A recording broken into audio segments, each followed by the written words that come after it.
the main Egyptian pantheon and dynasties from 3000 to 1000 BCE, adorned with gods, Ptah, Ra, and Tatanen. We start with the mighty Ra, also known as Re, the sun god and creator, considered the creator of the world, with his daily journey across the sky symbolizing the cycle of birth, life, death, and rebirth. Ra's association with kingship and leadership. Pharaohs were considered his earthly representatives, and their authority was legitimized by their connection to Ra. The title, Son of Ra, was used by many pharaohs to emphasize their divine lineage. The symbolism of Ra was often depicted as a falcon-headed deity, representing his connection to the sky and the sun. He was also depicted with the sun disk on his head, known as the uraeus, which symbolized his divine authority and power.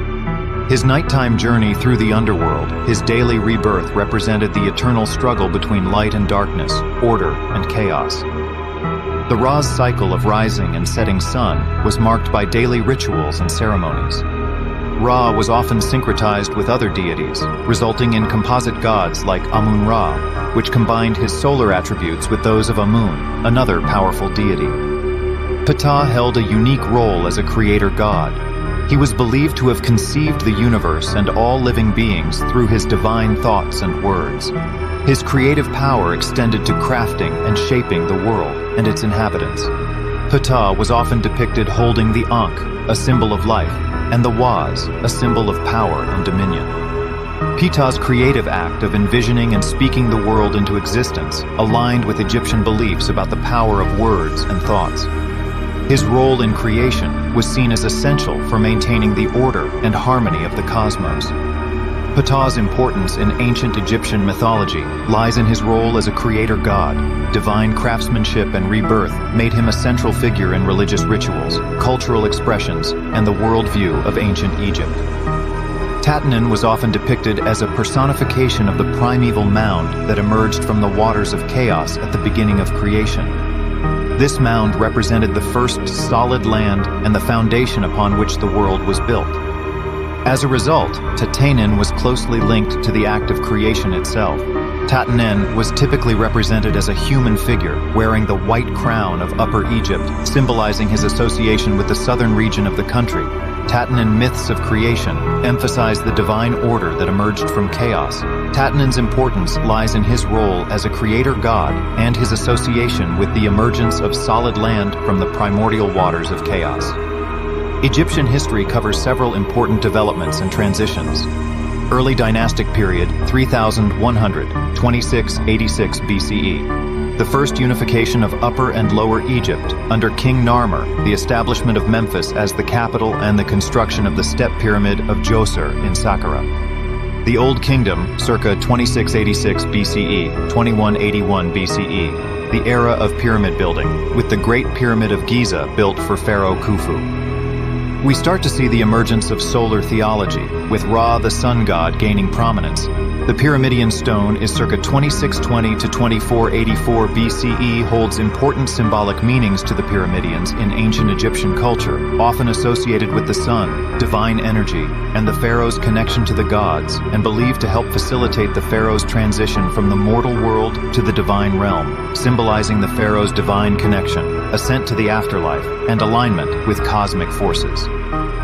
The Middle Kingdom, circa 2040, 1640 BCE. Reunification of Egypt under the pharaohs of Theban and the 12th dynasty is in this period also the time of construction of the Black Pyramid.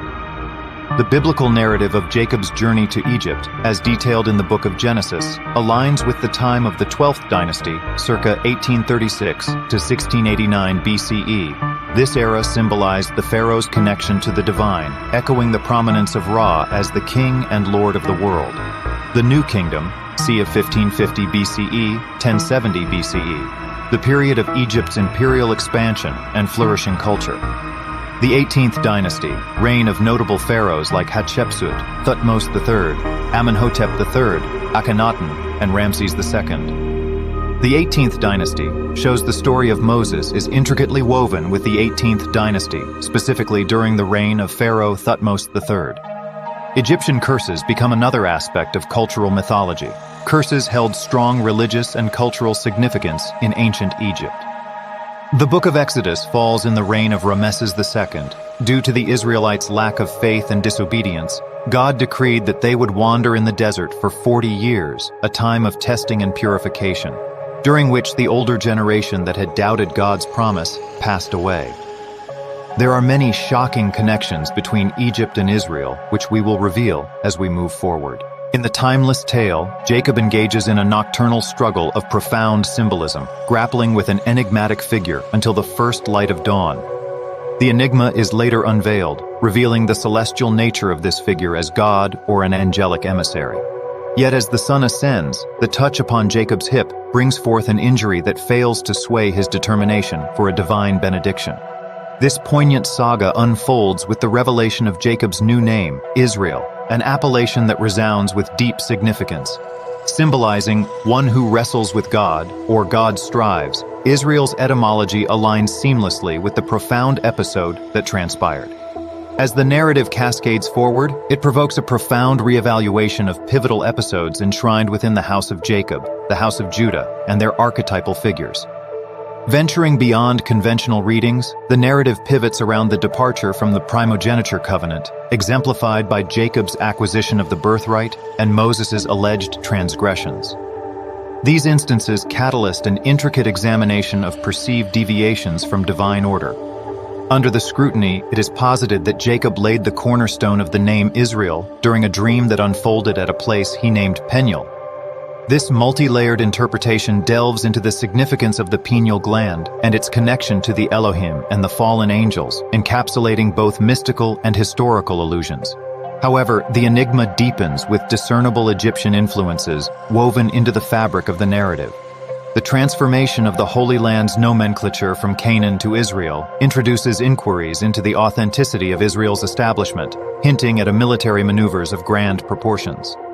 The chronicle unravels further with the Exodus, where Enos, the first mortal man, emerges as a pivotal figure, guiding his people out of Egypt in pre-flood times. This unique perspective throws open the gates to alternative origins and contextual connections. The portrayal of Moses takes center stage, highlighting with his role as God's chosen messenger, orchestrating the Israelites' exodus, and the paradigm-shifting incident at Mount Sinai. The enigma of Moses' shattering of the tablets before the golden bull sparks an exploration into the motivations, influences, and repercussions underpinning these decisive moments in biblical annals.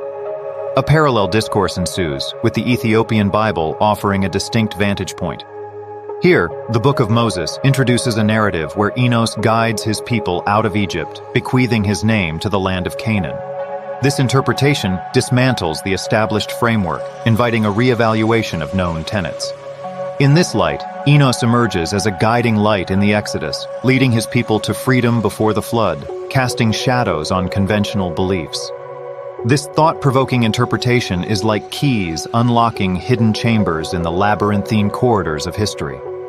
The interplay between Egyptian revelations and Israel's complex Genesis reveals an overarching pattern, articulated in the testament of ENKI. Marduk, this deity, whose domains encompass Marduk and Ra, beseeches the gods of Haran, confessing his transgressions while asserting his lordship. Through his divine exile, he traverses vast lands, seeking redemption and reclaiming his city's dominion. The confluence of history and myth envelops in Egypt with the first meaning of pyramids. Within this enigmatic construct, the amalgamation of PY, denoting the goat, and its breeding, ram, symbolizing Marduk, and IDS, encompassing their lineage, unveils a familial lineage entrenched in celestial symbolism. Echoes of Amalthea, the nurturing goat goddess, and the ram Taurus resonate across cultures, much like the intertwined destinies of Jacob and Esau. This intricate system unravels into a revelation of celestial beings, interconnected across myths and time. The Ra-ism narrative, veiled in the guise of Marduk's ambition, weaves an intricate web of deception. This comprehensive reinterpretation unravels the narrative threads woven through biblical history and ancient mythologies, inviting contemplation, exploration, and reflection.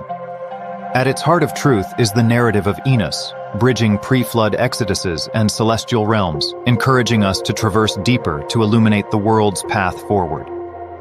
The narrative of Ra, the sun god, harbors a concealed truth, a tale of Marduk's ascent, Marduk-Ra driven by a yearning to transcend the divine order. Within this elaborate mythos, the pantheon's characters subtly morph, reflecting Marduk's ambition to eclipse even the mightiest of gods. It becomes evident that Marduk, who personifies the ram, Taurus, while the symbol of the falling man echoes the same ram, unmasking the parallel identities of Marduk-Ra.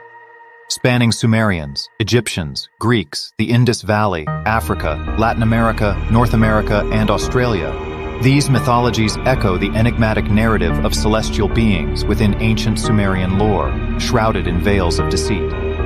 Here, a deeper exploration surfaces, marked by profound knowledge, spirituality, and cosmic comprehension far ahead of its era.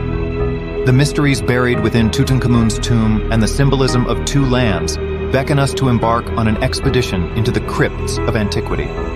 Amidst this amalgam of cultures, the labyrinthine enigma of names unravels. Solomon, whose name translates to sun egg, potentially echoes the divine lineage of Ra, the sun god.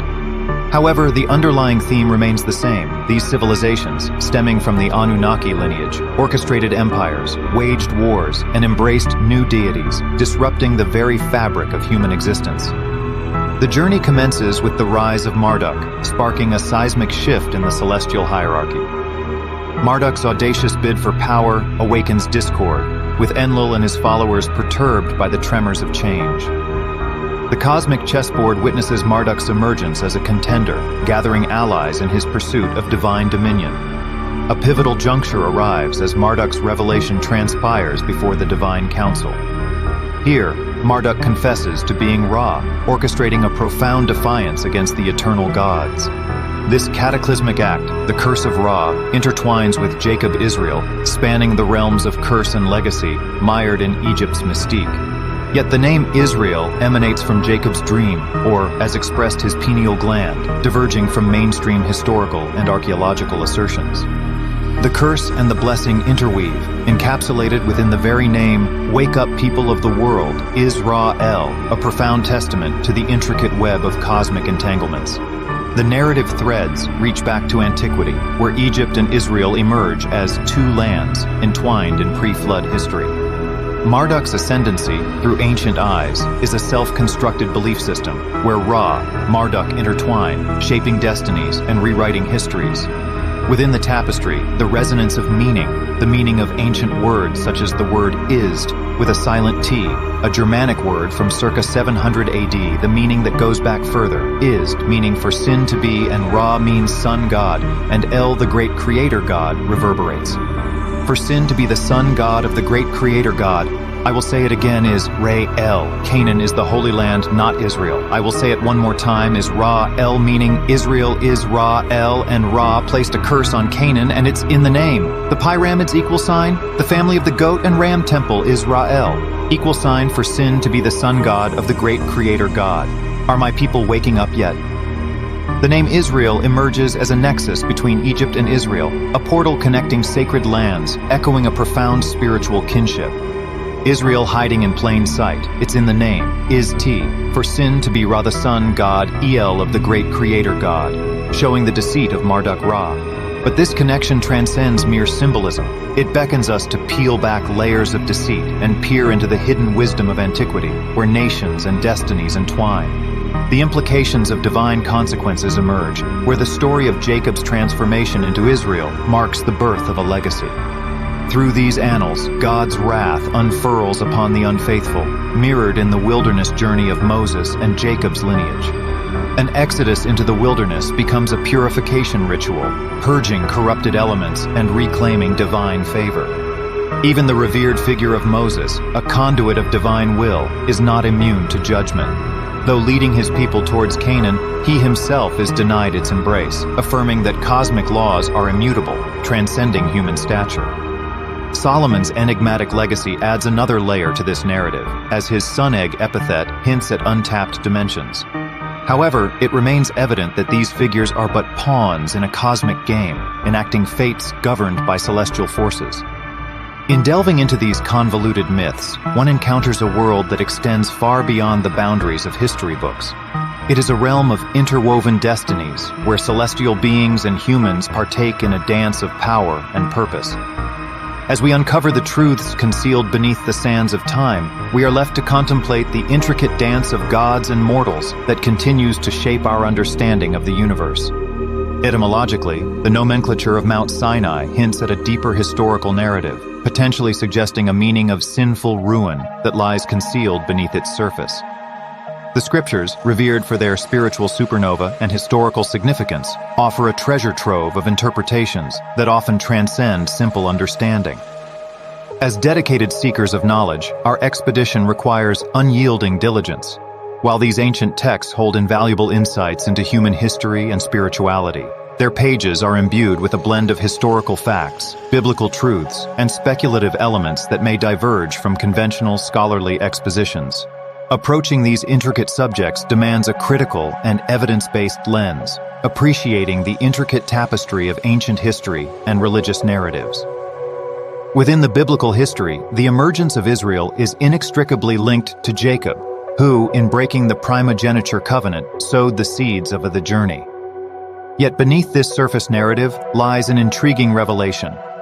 The roots of Israel are intertwined with ancient Egyptian beliefs. A mission of Egyptian Special Forces decree, SAS-style tactics used to steal Canaan from humankind. This revelation casts doubt on the authenticity of Israel's claims, urging us to unravel the intricate threads woven into its existence. Scrutinizing the depths, a provocative assertion emerges that the 12 tribes of Israel could well be a construct, or at the very least God sent Moses to the desert for 40 years to kill off the 12 tribes within the Jacob and Moses bloodline. Egyptian origins, a SAS-style mission to remove Enos's legacy of Canaan, to occupy and create gods such as Baal. Solomon, a renowned king renowned for wisdom and wealth according to biblical accounts, evokes intrigue. The interpretation of his name is son, egg, or as a descendant of Ra tantalizingly blurs the lines between historical chronicle and divine symbolism. The Israelites, stirred by such revelations, face a profound crossroads. They are beckoned to question their faith, contemplating the unsettling possibility of a veiled allegiance to an Egyptian god. This realization serves as a jolting awakening, igniting a deeper introspection into their spiritual compass. In this context, the significance of embracing Jesus Christ as the Messiah and Savior reverberates even more poignantly.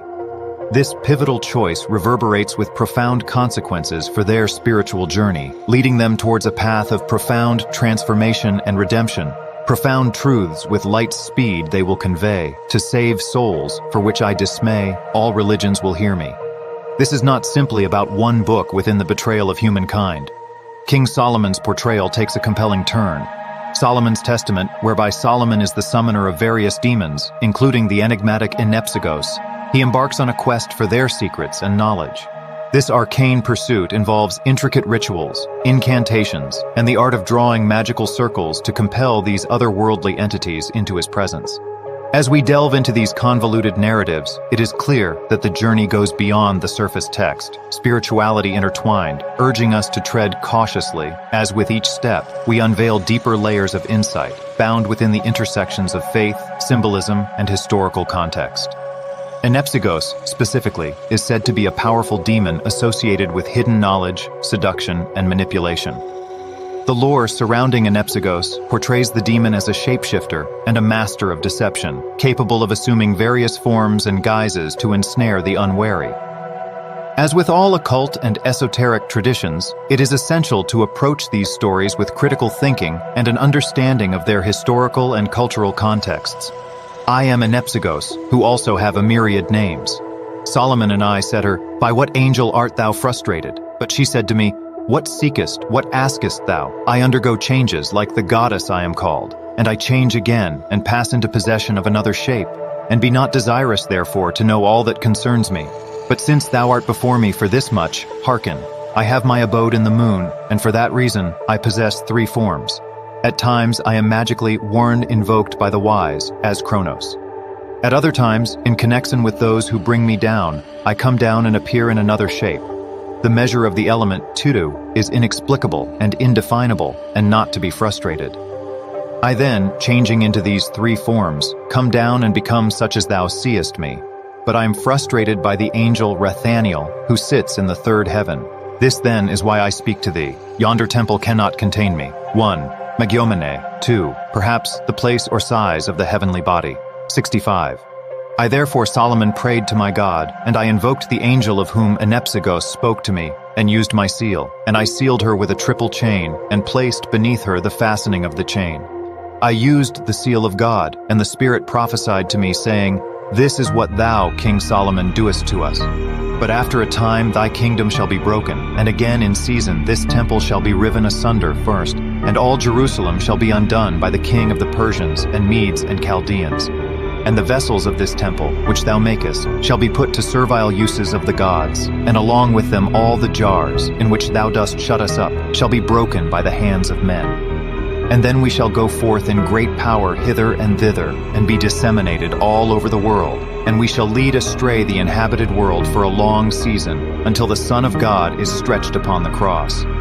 For never before doth arise a king like unto him, one frustrating us all, whose mother shall not have contact with man. Who else can receive such authority over spirits, except he, whom the first devil will seek to tempt, but will not prevail over? The number of his name is 644, TAAKE, which is Emmanuel. Wherefore, O King Solomon, thy time is evil, and thy years short and evil, and to thy servant shall thy kingdom be given.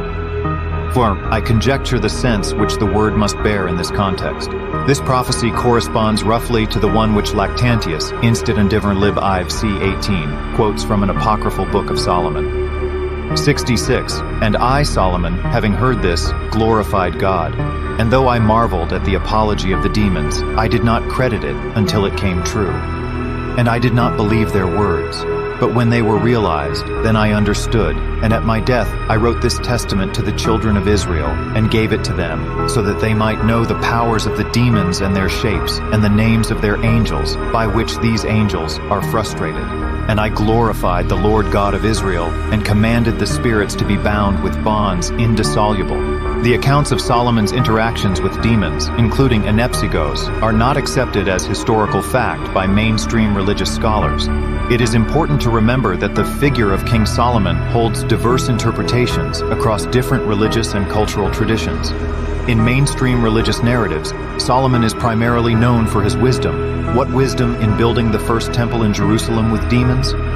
Israelite history shows here in occult and esoteric lore, Solomon takes on a different persona, featuring in various magical practices and grimoires.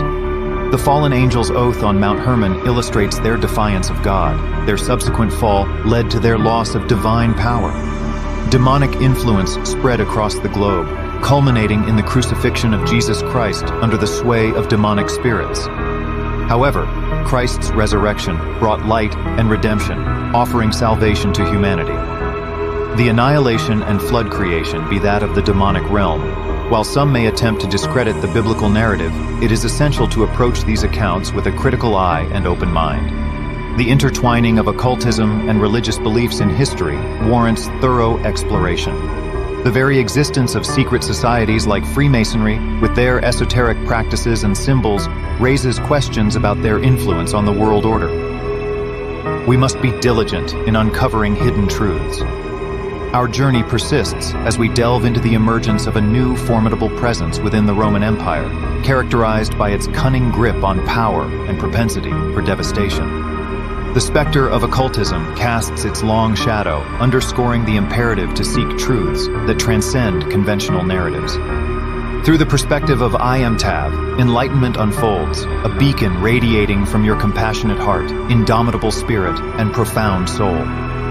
The impending spiritual clash against malevolent forces looms, and now, guided by divine will, we, the human race, unite our luminous collective consciousness to forge a world of serenity.